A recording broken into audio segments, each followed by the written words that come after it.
Welcome to another episode of Inflection. I am Brian Berletic. Joining me as always is Angelo Giuliano. Hello, Angelo. Hi, Brian. Always a pleasure. Always a pleasure. Yes, great to have you. Today we're going to be talking about the Western propaganda war on China and how it's kind of spreading and how it's kind of spawning a new tentacle. And this tentacle is reaching into Afghanistan right as the US is leaving. And it focuses on the Uyghurs and this supposed genocide the US claims China is carrying out. We'll get into all of that, but there's a couple of, I would say, semi-related news stories that I think we should go over also. And one of them is in regards to Afghanistan. So why don't we just jump right into that? US Vice President Kamala Harris meets with Singapore officials to begin Asia visit. So this was Kamala Harris traveling around Southeast Asia, but I mean, it was a very limited trip. She went to Singapore, Vietnam, and maybe the Philippines. I'm not sure about that, but the Secretary of Defense did go to the Philippines recently. So these are the areas of focus right now for the US. And what are they trying to do? They're trying to recruit all of these countries into an anti-China front.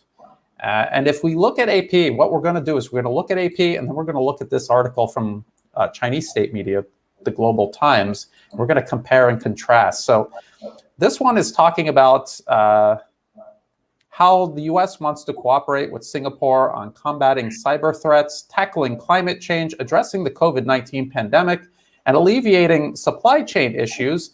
The announcement coincides with Vice President Kamala Harris's visit to the region as part of the Biden administration's efforts to counter Chinese influence there. That's kind of a strange way to put it. They're going to counter Chinese influence where? In Singapore. What are they talking about? They're talking about Singapore's relationship with China and Southeast Asia's relationship with China. And what the US is just openly saying is they're going to counter.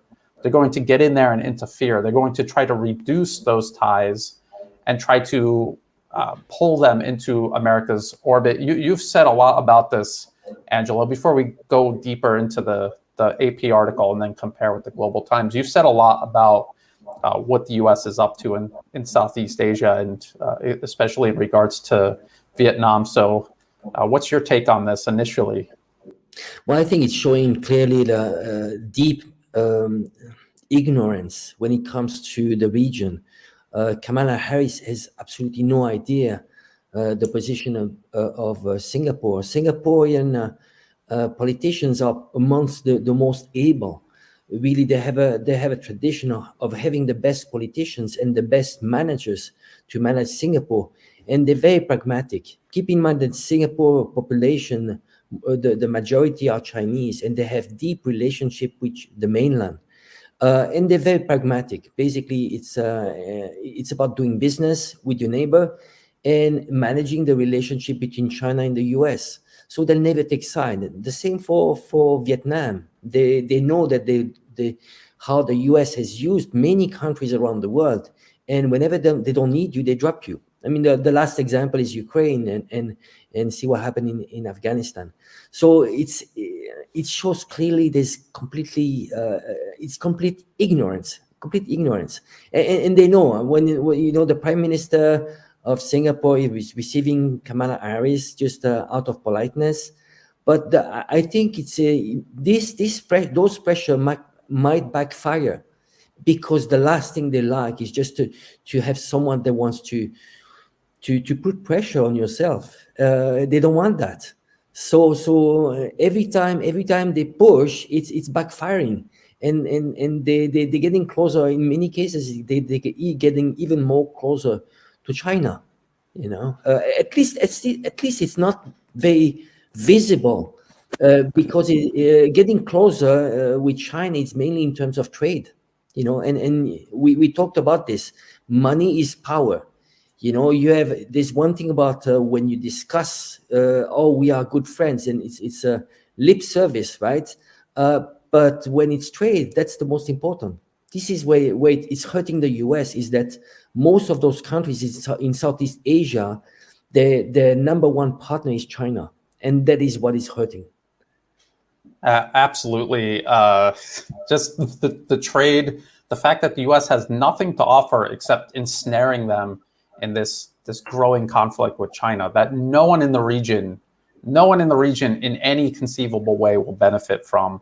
And again, this is the whole driving factor behind the U.S. Building up these opposition groups, because no one currently in power in Southeast Asia is interested in this. And it was interesting, Angelo, that you said use, because AP, if you dig all the way down in the article, almost to the very, very bottom, they say Singapore's foreign minister said in a recent interview that Singapore will be useful, but we will not be made use of in its relations with both countries, the US and China. And the nation's prime minister previously warned the United States against pursuing an aggressive approach to China, because this is going to create havoc for the entire region, including nations like Singapore and also Vietnam. Even these countries that are portrayed as being at odds with China in a way do not want an actual conflict with China. They don't want it. And I just thought it was interesting that you have to go through all of this in AP, and then the Global Times, the headline says Singapore draws line between being useful and being made use of. And I think that is the crux of US Vice President Kamala Harris's visit to Singapore. I think that is the main theme that came out of it, was she went there, like many before her, to try to recruit Singapore and other nations in the region in this anti-China front. And no one wants it. No one benefits from this. And the US has nothing else to offer except for this fake security alliance against a fake threat that nobody else sees. Right, Angelo? Am I imagining this? Let me add just one more thing, because a lot of people they have a short time memory when it comes to history. Not long ago, Vietnam was still under sanctions from the US. Remember the deal between the US and Vietnam was that we are going to open up our economy, and we are going to start to do some reforms, going towards some type of democratization. So they play the fine line. So they know what it means to be under sanctions. So they won't be fooled. They won't be fooled. They know that the US is trying to use them, and there's no incentive. It's all threats. What is the incentive? Most of the trade is done with China. Are you coming up to buy more Vietnamese goods or so on? No. It's just threats of sanctions, and it's not working. People. Threats might work one time, two times, but actually, what happens is that there are countermeasures, and countermeasures are only going to damage the US. Absolutely, and a lot of what the US does has an impact on the short term. And just like you said, these countermeasures are thinking long term. When a country is faced with sanctions from the United States, they might even buckle, but they know in the long term, if they want any degree of freedom and self-determination, they need to come up with alternatives. They work on these alternatives. And then once they're in place, the next time the US threatens them, they don't care, because they have this alternative already in place. Now, let's go to Afghanistan. This is just absolutely ridiculous. So this is actually from USA Today, but it's in Yahoo News. Biden said US would hunt down Kabul airport attackers. A day later, a drone strike killed 2 ISIS-K targets. So this is Joe Biden keeping his word and hunting down the ISIS-K attackers. This is, if anyone believes this, I don't know what to say at this point.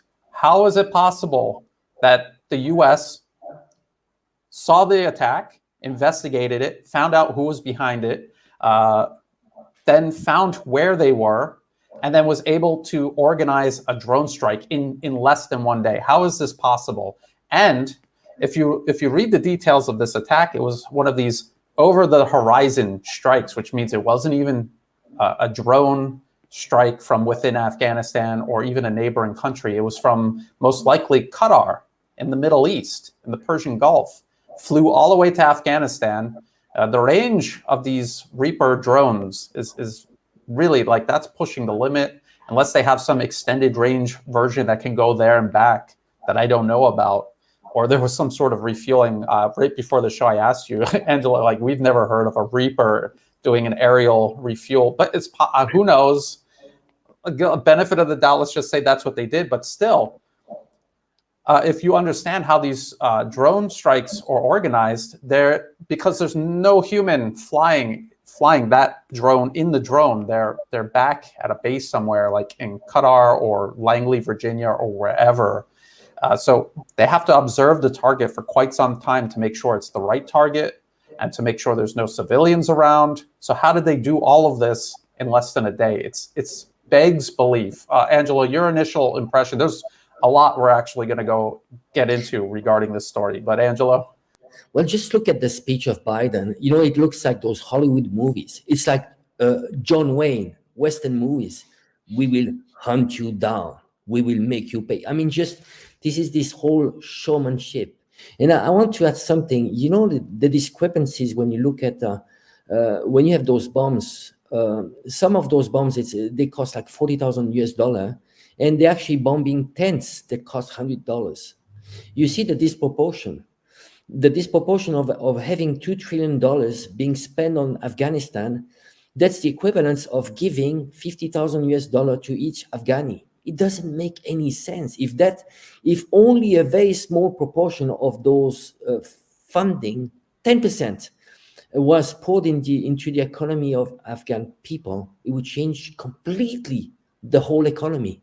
It's, you know, what is the GDP of Afghanistan? It's I don't know. I mean, it's less than 100 billion. I don't know. It's extremely small, and then spending $2 trillion doesn't make any sense. It's just enriching the MIC, military industrial complex. That's all it's doing. It's just recycling money. It's a transfer. It's you know, this war on terror. We are talking about around $6 trillion US of spending over 20 years. It's only a recycling of money. It's a transfer of wealth. It's one of the biggest transfer of wealth in human history. We are talking about taking away $6 trillion US from US taxpayers to whom? To the wealthiest people, to the elites, to the military industrial complex. And again, when we are talking about the US, again, it's not the people. I think if they are victims here, is the American people. They are victims of their own system. Absolutely. And I think this latest drone strike is the perfect example of just how demented U.S. foreign policy it has been. And if people haven't realized it until now, this is a good example to kind of highlight it. And just like you were saying, I mean, this is actually a good topic for another episode. The difference between U.S. and Chinese reconstruction in Afghanistan, because China, actually, I've been doing some research. They've already started building stuff in Afghanistan. So I think that deserves its own episode. But getting back to this strike, this is U.S. Central Command, and they're saying they conducted an over-the-horizon counterterrorism operation against an ISIS-K planner. Again, how did they know where this guy was so quickly? And they said the unmanned airstrike occurred in the Nangarhar province of Afghanistan. So this is east of Kabul. Initial indications are that we killed the target. How would they know? We know of no civilian casualties. Well, knowing of no civilian casualties and there being no civilian casualties are two entirely different things. And I think I showed you this before the show. I've showed a lot of people this, as a matter of fact. Daniel Hale is the man who exposed the U.S. drone program and how I think it was 9 out of 10 people killed by these strikes had nothing to do with terrorism. They were just collateral damage. And what did he get for exposing this? He got thrown in jail. And what did the U.S. do to rectify the inadequacies of the drone campaign, the drone program? Nothing that I'm aware of. And so when Central Command says they didn't kill any civilians, how do we know that? And someone was just showing me, and I have to confirm this, that at first they said they hit a car. Now it turned out it was a house. Now it turns out there might have been civilian casualties. So ridiculous. So this over-the-horizon drone strike, like I said, if you go to, actually, let's take a look at this one. This is before this whole incident unraveled. This was the Washington Post talking about over-the-horizon operations, because the U.S. is withdrawing from Afghanistan. So if they want to kill people in Afghanistan, how do they do this? They don't have a base in Afghanistan. Well, they use bases in Qatar and the United Arab Emirates. So this drone strike likely came from Qatar. Qatar, according to the U.S. government, it was identified by the U.S. government as a state sponsor of ISIS. So this is an anti-ISIS drone mission launched from the territory of a known state sponsor of ISIS. This is how demented U.S. foreign policy is. So this is from 2016. In leaked email, Clinton claimed Saudi and Qatari governments fund ISIS. Hillary Clinton at the time was the U.S. Secretary of State. This is a very senior leader in the U.S. government. And it says here, we need to use our diplomatic and more traditional intelligence assets to bring pressure on the governments of Qatar and Saudi Arabia, which are providing clandestine financial and logistic support to ISIL and other radical Sunni groups in the region. And of course, Angelo, you and I know that the way this works is the U.S. was sponsoring ISIS also, and they were laundering that support through Qatar, Saudi Arabia, and others, including Turkey. They were laundering that support through because ISIS are fanatics, so the U.S. can't directly deal with ISIS. They have to deal indirectly through these regional allies. And so, again, today, they're launching drone strikes from Qatar, identified by the U.S. government as a sponsor of ISIS in an anti-ISIS drone mission. What do you think about that, Angelo? Well, it's always about hypocrisy. I mean, we all know this history of funding terrorist groups started a long time ago. So what we're seeing here is just a repetition. It's just this whole thing about still trying to justify this war on terror. Because keep in mind that the presence in the Middle East of U.S. Army troops is based on the war on terror. So they need to have this enemy, ISIS. They call it all kinds of names, but the origin of the funding was U.S. funding. The Mujahideen, they were fighting against the USSR that became later on many different groups. Among them, Al Qaeda were funded by the U.S. So it's like Frankenstein. It's this monster that you create that actually backfire. But maybe they need that. Again, keep in mind that the USSR, the fall of the USSR should have been the end of NATO. NATO was supposed to counterbalance the Warsaw Pact, the USSR bloc.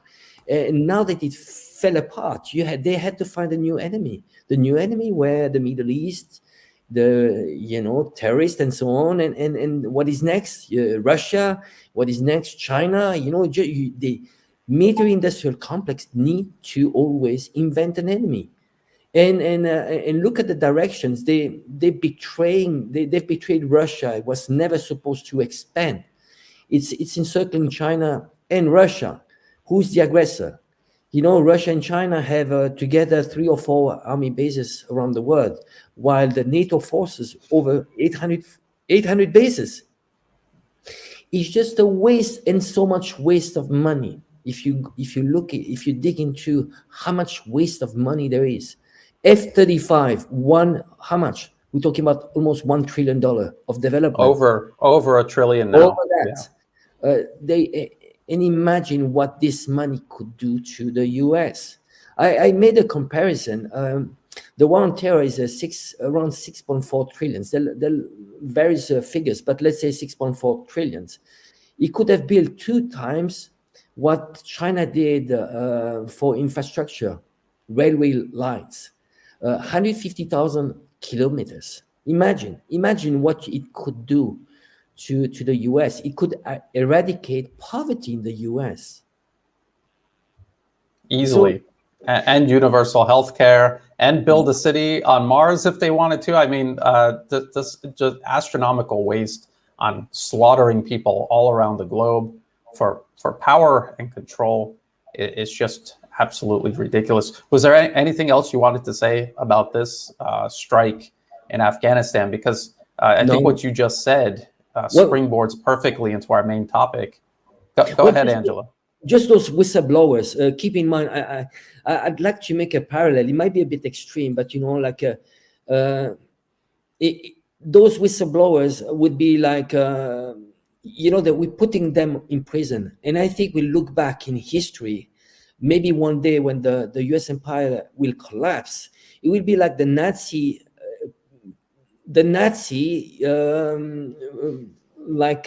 this silent majority accepting that those crimes against humanity are being done and not saying anything. The same as the Nazi people being very silent and looking at the atrocities and thinking this was normal. And it's a scandal. We look back with shame with all those whistleblowers being put in jail. I mean, Julian Assange.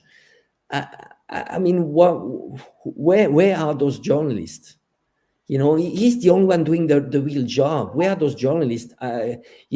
Just announcing this madness. It's madness. Putting the contribution of those people when it comes to information to stopping war is huge, and they're being put in jail. And I think we look back at history with shame. Absolutely. And I'm going to put the link to this Gray Zone article about Daniel Hale and the letter that he wrote to the judge that imprisoned him. And it, you say, he is a hero. We know about how destructive and murderous the U.S. drone program is because of Daniel Hale, not because the U.S. came clean with it on their own. What did they do when this came out? They threw him in jail, and they're still doing it. If you read Daniel Hale's account of the U.S. drone program and what he disclosed, you know that this is impossible. And we know that these so-called journalists, just like you said, where are the journalists? They're here trying to make Joe Biden look like John Wayne. He somehow found and killed the perpetrators of the international airport bombing overnight. Ridiculous. It's ridiculous. And it's an insult to everyone's intelligence. And it's just them just killing people to score political points. They have no idea who they killed in eastern Afghanistan the day after the airport attack. They have no idea. Probably just innocent civilians or people that they were tracking and could have killed all along, and they didn't. And then you got the airport bombing. Either way, it bodes poorly for the U.S. But I think this is a perfect springboard into the main topic, which is how the West's propaganda war against China, and specifically about Xinjiang and the Uyghurs, is mutating and springing out this tentacle that's now reaching into Afghanistan. So this was from the BBC. You have to read the whole thing. Afghanistan's Uyghurs fear the Taliban, and now China too. And so what does this article try to lay out? First of all, they repeat all of the lies the West has been telling about Xinjiang, China, the situation with the Uyghurs. They're talking about mass detention, surveillance, forced labor. These are all things that have been completely debunked or put into proper context. And then, according to some accounts, so this is like the BBC even admitting that we're not really so sure about these lies. We're going to put some distance between ourselves and these lies. Sterilization, torture, and rape. And that's because people have debunked these claims as well, because the people making these claims have changed their story multiple times, and they've been caught in lies. And so this is why the BBC still wants to throw it in there, but they want to kind of put a disclaimer in there. And now they're saying that China is going to use the Belt and Road to dangle over the Taliban's head and get them to hand over all the Uyghurs, because China is just obsessed with rounding up every last Uyghur on earth for no apparent reason. Nowhere in this article, Angelo, maybe you saw it, but I didn't see anywhere in this article where they talked about the very real terrorist problem China faced in Xinjiang because of Uyghur extremists and separatists. Did you see anything in there mentioned about that, Angelo? No, absolutely nothing. I think the problem is that very often those Western media, they take a snapshot and there's an agenda. It's always the agenda. Now it's clear that it's an anti-Chinese agenda, but it's not, never do they take the perspective, put this into the perspective of what happened before. It's not, if you want to judge something, you need to put into perspective of what happened before, who's funding those terrorist groups, for what purpose, and people don't take the time to look at all those American policies. We're talking about thousands of pages. You need to go through that and to see what is the purpose. I mean, it's encircling China, and there's a strategy, many different ways. You disrupt the Belt and Road Initiative. You disrupt some policies which are poverty alleviation. You call it a different way, because keep in mind that what is China doing is what should you do if you want to stop terrorism, to stop the radicals? You take care of poverty, because this is what it's very easy to indoctrinate people when they are under poverty. They feel marginalized, and they're very easy target. Low level of education, that's very easy. Once you give education to people, then people are being empowered, and they can think for themselves. While you can use religion, and sadly, I think Muslims are being targeted, and are being the useful idiots here. I mean, a minority of them.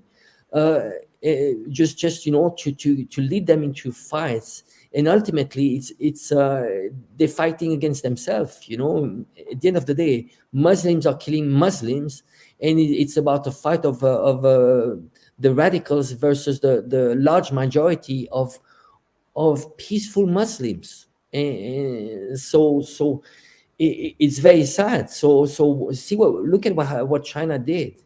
China started to educate Xinjiang people, Uyghurs. When they talk about sterilization programs, in reality, life expectancy increased. The Uyghurs, the minorities in Xinjiang, the growth of those minorities was much bigger than the majority of Han Chinese. There is actually, in reality, there's what we call positive discrimination, meaning that they have access to higher education, better access to higher education than Han Chinese.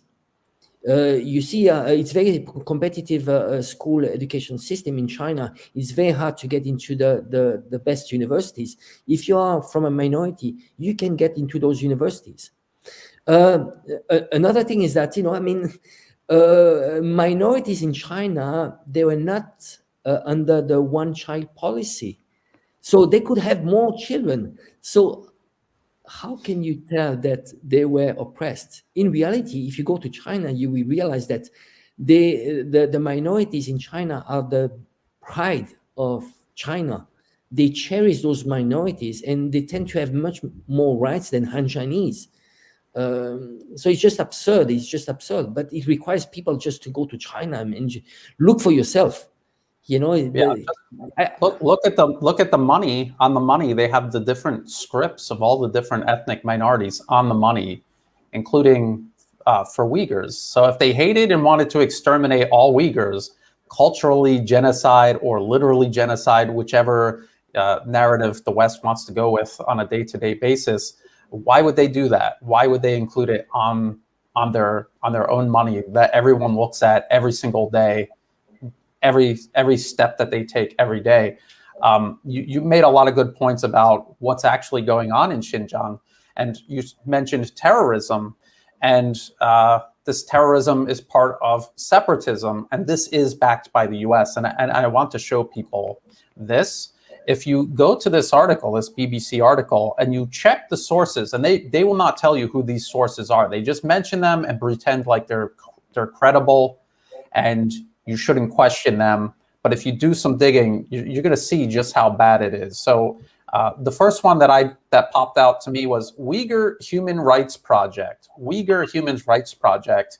They don't tell you anything at all about what this organization is, because if they did, a red flag would go up right away, because it's funded by the US government through the National Endowment for Democracy. It's the first one on the list right here, Uyghur Human Rights Project. And if you go to their website, and I like how they kind of counterfeit the UN style here to kind of make it look extra official, even though it has absolutely nothing to do with the UN. I like that. That's a nice touch. And if you go down here, what is the Uyghur Human Rights Project? It promotes the rights of the Uyghurs and other Turkic Muslim peoples in East Turkestan, referred to by the Chinese government as the Xinjiang Uyghur Autonomous Region. So this is an organization funded by the US government that is openly separatist, referring to Xinjiang as East Turkestan. The entire planet refers to Xinjiang as Xinjiang and recognizes it as part of China.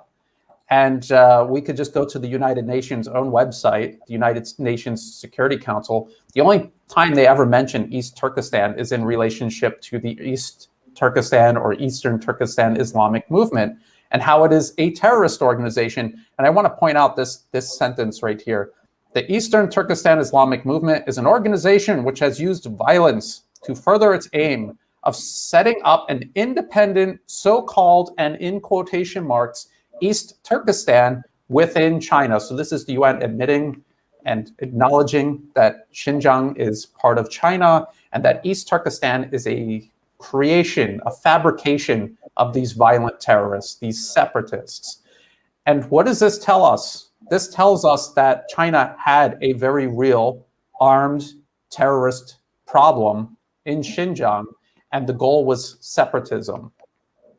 And the US, through organizations like the Uyghur Human Rights Project, or if you come down here, another NED-funded organization is the World Uyghur Congress. Where is it? Right here.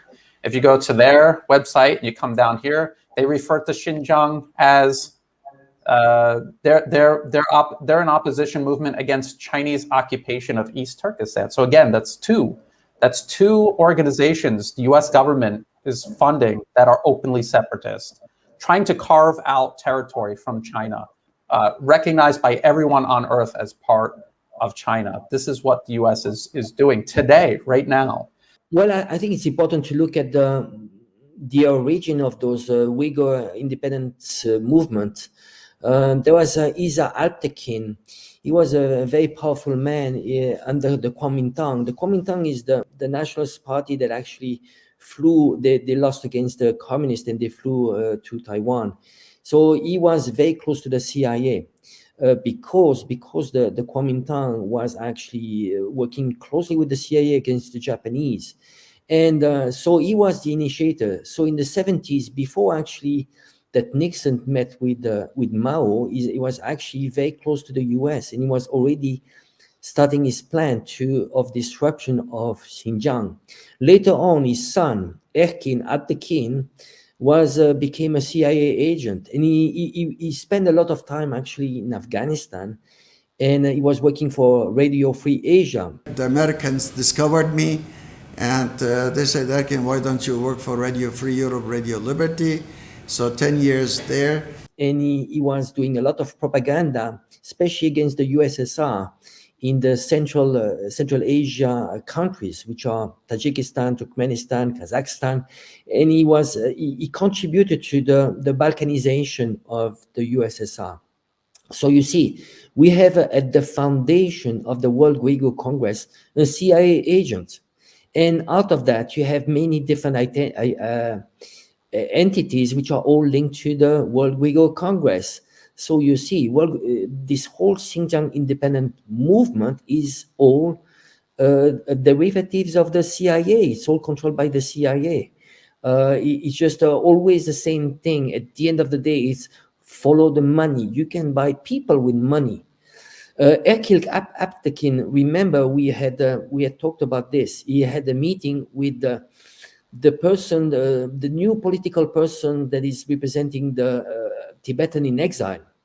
He was clearly saying, well, if the US are going to help me. Well, in Xinjiang, there's lots of oil, there's lots of gas. If they help me to make Xinjiang independent, well, we'll share the wealth. And when he talks about the oil and gas, he doesn't say oil and gas. He says my oil, my gas. And saying that, hey, look, you have oil, gas, and all of that. How are we going to do that? They're helping me because in case Eastern Turkestan becomes an independent country, how they would benefit from my oil and gas. That's the problem. Oil companies being contacted, Mr. Yes, that is a fact. Yeah. So you see, you have people that are opportunistic, that are just there for the money, because it's all about money. Again, Erkin Aptekin has never lived in Xinjiang. He's a second generation, he's American, he doesn't care about China, about Xinjiang, about Uyghurs. He doesn't care about this. He's just another puppet. And it's interesting that you brought up that discussion that they had and Tibet. And we remember U.S. documents admitting to all of the details of the CIA Tibetan program. That was all the way back in the 50s and 60s. And that has been ongoing up to today. And so it's no surprise that the NED, the successor of CIA-sponsored regime change, took over the funding of these separatist groups regarding Xinjiang. And I mean, the Uyghur Human Rights Program, that is based in Washington, D.C. It's not based in Xinjiang or anywhere near it. It's also interesting that you said that he was working in Afghanistan. And is that, now back to this BBC article, is that why these Uyghurs in Afghanistan are nervous? Is it because under US-occupied Afghanistan, they were playing a role in stirring up trouble in Xinjiang in this US versus China conflict? And now they're worried that they're going to face justice for that. Or is it because they read the BBC and they're scared because the BBC lies and says that China wants to hunt down every last Uyghur on earth? And now, the guy that I wanted to talk about was the other, expert that they cited is this Bradley Jardine, and they say he's an analyst who has studied China's economic and political presence abroad. An analyst for who? He's an analyst for the Wilson Center. And it says right here, as an official memorial to President Wilson, Congress supports the Wilson Center through an annual appropriation. And then they say they get extra money also, and they don't really say who it is, but we could guess that it's these corporations that fund all of these think tanks and policy centers. But isn't it interesting how every single source cited by the BBC is directly funded by the US government? And it's all part of this US and also British propaganda war against China. Now, this is an article from this year, from just 2 days ago. This is an article also from the BBC from 2014. Why is there tension between China and the Uyghurs? And you will see in this article, the BBC provide a very long list of horrific terrorist attacks carried out by Uyghur extremists in Xinjiang and beyond. And these are things that the BBC now never talks about, never mentions it. If they talk about terrorism in Xinjiang, they put it in quotation marks and say Beijing claims or alleges. So let's go through that list. But is there anything else you want to add in here real quick, Angelo, before I go? This is kind of a long list. Yeah, it's about all those fake stories when it comes to Xinjiang. Remember when he was about Iraq, the invasion of Iraq into Kuwait, they talked about those baby into incubators, and this whole story about this girl that was actually supposed to work in the hospital, and there were like 50, 60 incubators that were thrown into the floor. Well, she was, her name was Nazira, I think. Well, she was just the daughter of the ambassador, the Kuwaiti ambassador, and she was coached by PR firm. Well, this whole thing is just repeating. When it comes to Xinjiang, we could debunk all those stories. The problem is that it's a full-time job. And we have, there are some great articles, some great research by the Gray Zone, and lots of YouTubers, like Daniel Dumbrill, he's been debunking that. But there's so many fake information, fake news. And And the problem, yeah, there's so much presence of those fake news in mainstream media. Keeping in mind that just the budget, the Congress signed a bill of 300 million US dollar for 5 years. We're talking about 1.5 billion US dollar, which is a focus on propaganda against China. So how can we fight that? We are small guys on YouTube trying to debunk, trying to expose that, and it's an unfair fight. It's very difficult. Then when it comes to I'd like to draw a parallel between the old imperialistic agenda, when we used to try to export civilization, where it's not different. It's just marketing is much better right now. It's way better. Now we exporting human rights, freedom, democracy, but it's exactly the same as what we wanted to do in the old days. In the old days, they were not civilized, and we wanted to tell them how we wanted to export or Western style way of life, but actually it was just a good tool just to oppress them, to keep them under control. But we never brought them what they needed, meaning prosperity, education. I mean, this is, if you want to export human rights, this is what you have to do. How do you do that? You build up infrastructure. You stop putting sanctions. You don't restrict. It's the help should not be tied to changes. Why would you change those people? Western hegemony has only a short time lifespan. When you look at history, it's only 200 years. How about the 2,000 years before that? India and China, they were the largest superpower. The GDP of China and India combined were 60% of the world GDP. What is happening right now is just an anomaly in the world history, because the global south, on aggregate is way bigger in terms of population than the West, and we need to accept that. We containing them, it's not viable, because every day, per capita, they are going to have to prosper. And this is, on aggregate, they are going to become the largest economies.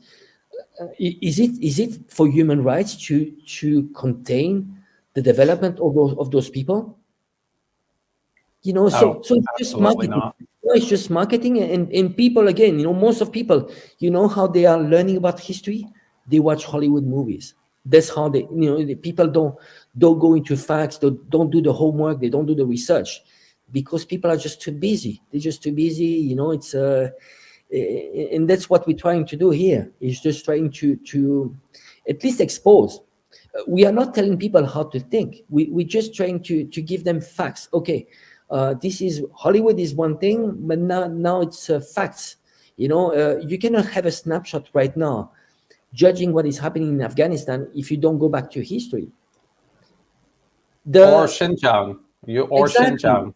Exactly. Why there's ISIS now in Afghanistan? Well, this is linked to the meddling 40 years ago by the US. Remember, Afghanistan was extremely modern. When there was a king in Afghanistan, and when there was the communist influence, women, when it came to women, it was a very modern society. Now imagine. Now they are telling, well, the Taliban are going to oppress the woman. Well, you know what? Why didn't you think about this 40 years ago? Because 40 years ago, it was extremely modern in Afghanistan. It was maybe backward in the countryside. It was still very traditional. People, women were wearing burqas. But when it came to cities, they were free. Women were free. So again, you need to go back to 40 years ago when it comes to Afghanistan, and same as in Xinjiang. So it's just, I just hope people just do their homework. Just dig a little bit more. It's not white and black. Yeah. And let's help them do their homework. So we were just looking at this most recent BBC article, and not a single mention of the very real and extensive terrorism that plagued Xinjiang and beyond because of these US-backed Uyghur separatists. And I said there was this article from also from the BBC from 2014. So I'm going to read through it, and it's a little bit long. Bear with me here. China has been accused of intensifying its crackdown on the Uyghurs after street protests in the 1990s and again in the run-up to the Beijing Olympics in 2008. But things really escalated in 2009 with large-scale ethnic rioting in the regional capital, Urumqi. Am I saying that correct, Angelo? Do you know? Or Yeah, you're close. Urumqi. Okay. Some 200 people were killed in the unrest, most of them Han Chinese, according to officials. Security was increased and many Uyghurs detained as suspects, but violence rumbled on as right groups increasingly pointed to tight control by Beijing. But of course, control would increase if the violence was increasing. The need to control it would increase. But this is what the BBC does. In June 2012, 6 Uyghurs reportedly tried to hijack a plane from Hotan to Urumqi before they were overpowered by passengers and crew. There was bloodshed in April 2013, and in June that year, 27 people died in Shanshan County after police opened fire on what state media described as an armed mob armed with knives attacking local government buildings. Establishing facts about these incidents is difficult because foreign journalists' access to the region is tightly controlled. But in recent months, there appears to have been a shift towards larger scale incidents where citizens have become the target, particularly in Xinjiang. At least 31 people were killed and more than 90 suffered injuries in May 2014 when 2 cars crashed through an Urumqi market and explosives were tossed into the crowd. China called it a violent terrorist incident. Why are they putting that in quotation marks? If that's not terrorism, what do you call cars driving into crowds and throwing bombs out the window? So again, the BBC, even when they're listing the violence, they play these games. It followed a bomb and knife attack at Urumqi's South Railway Station in April, which killed 3 and injured 79 others. In July, authorities said a knife-wielding gang attacked a police station and government offices in Yarkand, leaving 96 dead. The imam of China's largest mosque, Jume Tahir, was stabbed to death days later, again, by Uyghur extremists, separatists, killing other Uyghurs who they thought were not extreme enough. In September, about 50 died in a blast in Luntai County outside police stations, a market, and a shop. Details of both incidents are unclear, and activists have contested some accounts of incidents in state media. But these are activists, as we just showed, are literally funded by the US government and based in Washington, D.C. So they can question the incidents, and then we can question them questioning the incidents. What credibility they have. They have none. Some violence has also spilled out of Xinjiang. A March stabbing spree in Kunming in Yunnan province that killed 29 people was blamed on Xinjiang separatists, as was an October 2013 incident where a car plowed into a crowd and burst into flames in Beijing's Tiananmen Square. And then they say in response to these attacks, the authorities launched a year-long campaign against terrorism, stepping up security in Xinjiang and conducting more military drills in the region, which is only natural when you consider the scale of violence the BBC just described. And this article is from 2014. The next year, this terrorism was reached Bangkok. There was a bombing in downtown Bangkok, 20 people dead at a shrine. And when I say downtown Bangkok, I'm talking about like Bangkok's version of Times Square. This is where Uyghur extremists detonated a bomb, killed 20 people. And why? Because Bangkok extradited Uyghur terror suspects back to China after the US told them no, send them onward to Turkey, because what the US was doing was bringing these extremists through Southeast Asia to Turkey to cross over into Syria to fight Washington's dirty war against Damascus. So this was what was going on when China decided they needed to step up security in Xinjiang. They needed these vocational schools. Instead of going into Xinjiang with the military and just killing everybody, they tried to reform the people, deprogram them. If you've ever discussed anything with or seen people trying to talk to one of these extremists, they are brainwashed. They are like cult members. They need to be deprogrammed. And that's what China has been doing. This is the context. The BBC itself admitted years ago that they now omit from every single article they now write about Xinjiang, China, the Uyghurs, and now Afghanistan, and Uyghurs in Afghanistan. One last thing I want to say about this before I hand it back to you, Angelo, is remember, this is the BBC. It is British state media. They were actually the most enthusiastic and aggressive media organization promoting the war, the invasion of Iraq in 2003, the lies about weapons of mass destruction, deliberate lies. And they, up to and including to today, they literally try to cast China in the worst light possible. When I say that, I mean they open up Photoshop and they adjust the images to make everything in China look dreary. They literally grayed out trees in photos from China to try to depict it as some hellscape. This is the BBC. So when you see them omitting this context, this extremely essential context, to try to paint China as just irrationally going after Uyghurs around the globe, that's why, because this is what they do. They're liars. That's what the BBC is. They're liars. Angelo?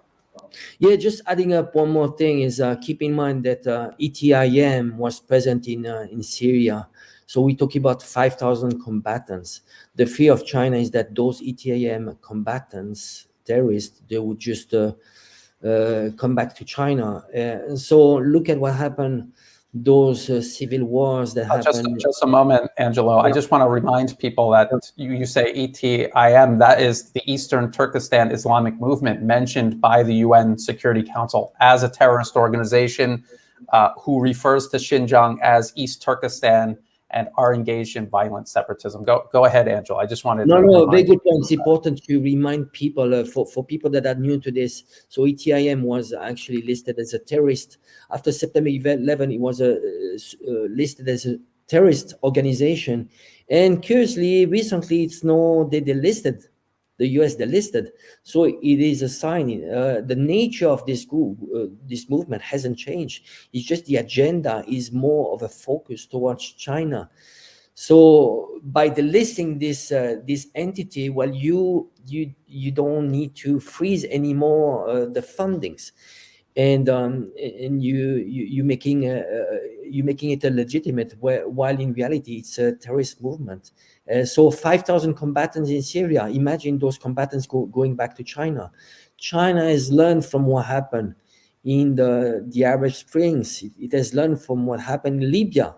Libya was a prosperous state. It became a failed state. Syria, they almost managed to destroy Syria. They didn't. Do you think China is going to repeat the same mistake? So this is why China has a very strong national security laws. This is why China is actually going at the root of the problem of extremism. It's poverty. That is the root of the problem. Again, do you think that Americans care about what is happening in Afghanistan? Remember, those days, how many US Marines died? 13. So every single news was about the 13 deaths, but they would never actually tell about how many Afghani died.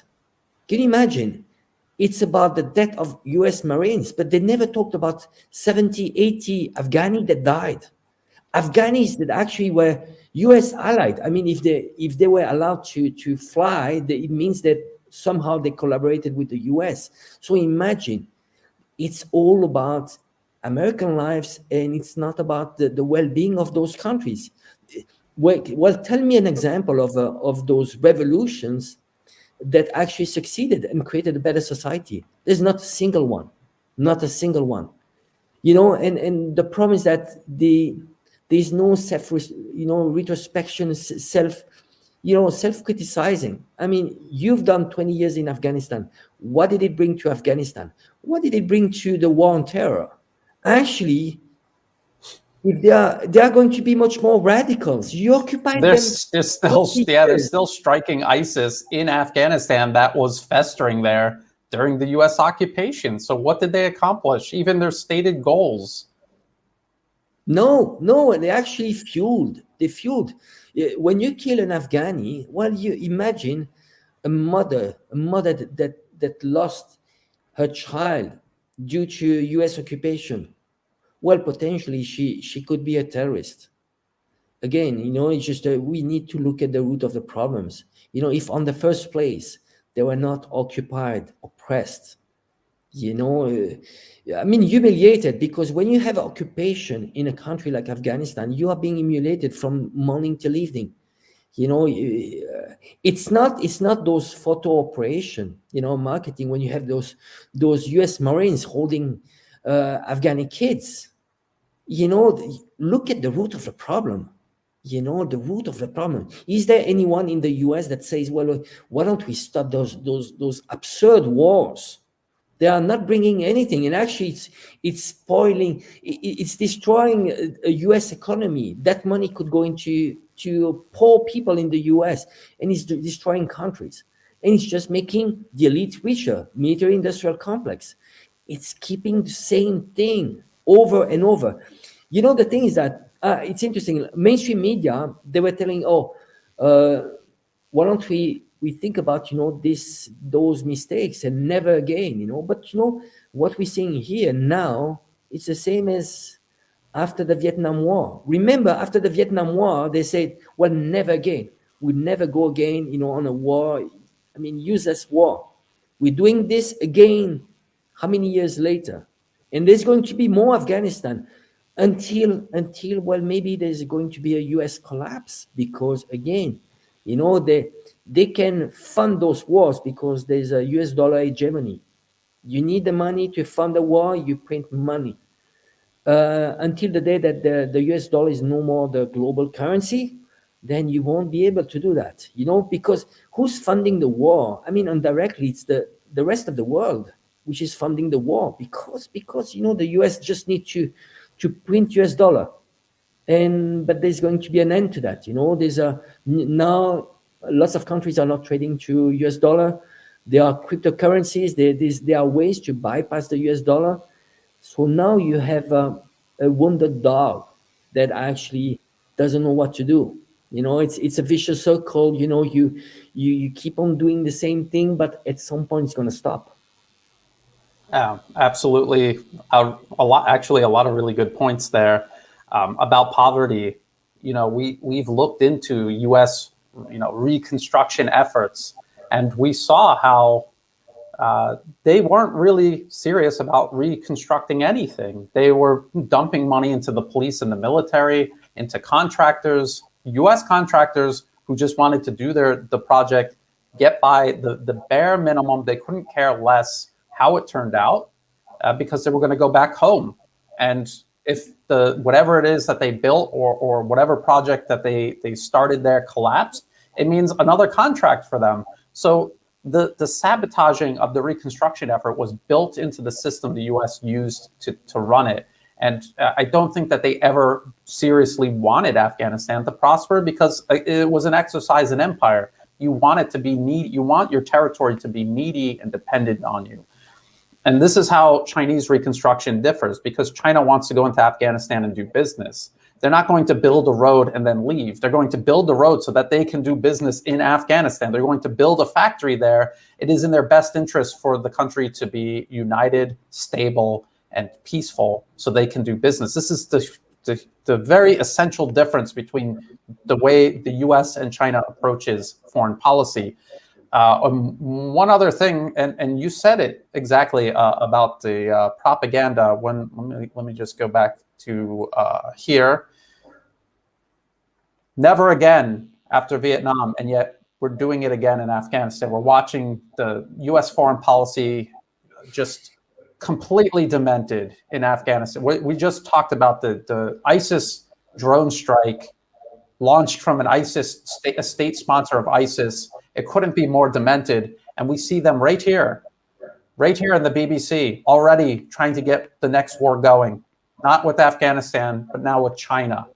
They're already using the exact same lies and types of lies and propaganda techniques to get the Western public ready for a confrontation with China. So it's as if nothing was learned in this whole process, and they're just going to rush into the next conflict, which is actually what they're doing. They're just redirecting all of their energy towards China now. for all the reasons you just said, Angelo, because the dollar's days are numbered. They're racing against the clock, and they don't have a plan B. You know, plan B really is the entrenched, decrepit monopolies of the West just collapsing and someone else taking their place. I mean, other companies in the West who understand multipolarism and are ready to constructively work with the rest of the world rather than impose themselves on the rest of the world. That is the actual real plan B. So of course, the people in power now, they're not going to go for that plan B because it means they're going to the dust heap of history and someone else is going to move the West forward into the future. So we are like exactly at 1 hour now, Angelo. Do you have any closing thoughts about any of this? Well, again, I think one of the root of the problem in the US is the military-industrial complex, and that has hijacked the democracy. When you have senators, congressmen that are heavily funded by the military-industrial complex, they're not answering to the people that elect them. They're answering to the people that fund them. This is the problem. You know, when you are answering to the people that elect you, when in the US you would have a healthcare, universal healthcare, if you were answering to the people that elect you. Now, the problem is that there's this hijacking of democracy, which has become the democracy by the 1%. You have military-industrial complex that is funding heavily those politicians, and they answer to them. So they need to have those endless war to keep transferring this wealth from the people to the military-industrial complex, and it's not going to stop anytime soon. Unfortunately, and because of that, we will have many episodes of Inflection ahead of us.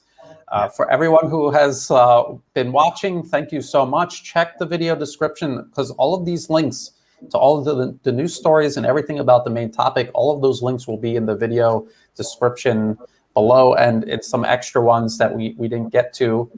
Read through all of that. It's very interesting, and if you can understand how this has all unfolded, it'll help you decipher what's coming next. So thank you everyone for joining us, and until next week. And Angelo, thank you very much as always for your expertise. It's greatly appreciated. And until next week, bye for now. Thank you.